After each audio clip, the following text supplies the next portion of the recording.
حضرت عمر بن خطاب رضی اللہ عنہ جو اسلام کے دوسرے خلیفہ اور انشیر مبشرہ میں شامل عظیم صحابی تھے، رمضان المبارک کو نہایت خشوع و خضوع، عدل و انصاف اور عبادت و خدمت کے جذبے کے ساتھ گزارتے تھے۔ ان کی زندگی کا ہر لمحہ اللہ کی رضا کے لیے وقف تھا، لیکن رمضان میں ان کی کیفیت اور بھی زیادہ بدل جاتی تھی۔ حضرت عمر رمضان میں دن کو روزہ رکھتے اور رات کو طویل قیام فرماتے۔ اب قرآن مجید کی تلاوت کثرت سے کرتے، یاتن رحمت پر روتے اور یاتن عذاب پر اللہ سے پناہ مانگتے۔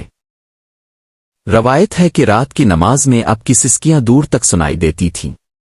آپ کا دل اللہ کے خوف اور محبت سے لبریز رہتا تھا۔ رمضان میں باجماعت تراویح کا باقاعدہ اہتمام بھی حضرت عمر ہی کے دور میں ہوا۔ جب آپ نے دیکھا کہ لوگ الگ الگ نماز پڑھ رہے ہیں تو آپ نے انہیں ایک امام کے پیچھے جمع کر دیا اور فرمایا، یوں امت کو ایک خوبصورت نظم اور اتحاد ملا۔ اگرچہ آپ مسلمانوں کے خلیفہ تھے، لیکن رمضان میں آپ کی سادگی مزید نمایاں ہو جاتی۔ افطار میں عموماً کھجور اور پانی پر اکتفا کرتے، کبھی روٹی اور زیتون کا تیل ہوتا۔ اگر دسترخوان پر کوئی لذیذ چیز آتی تو آپ پوچھتے کہ کیا تمام مسلمانوں کو یہ میسر ہے؟ اگر جواب نفی میں ہوتا تو آپ اسے واپس کر دیتے۔ آپ فرمایا کرتے تھے، اگر میں چاہوں تو بہترین کھانا اور نرم لباس اختیار کر سکتا ہوں، لیکن میں اپنے آپ کو عام مسلمانوں جیسا رکھنا پسند کرتا ہوں۔ رمضان میں حضرت عمر کا معمول تھا کہ راتوں کو مدینہ کی گلیوں میں گشت کرتے تاکہ کسی ضرورت مند کی مدد کر سکیں۔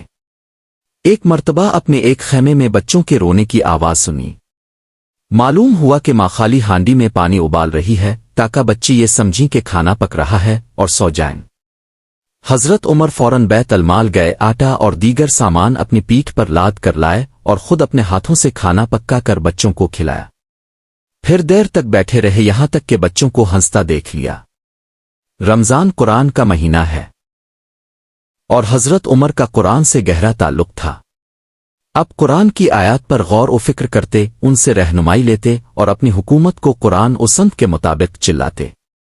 آپ کا عدل، رحم اور تقوی دراصل قرآن کی تعلیمات کا عملی نمونہ تھا۔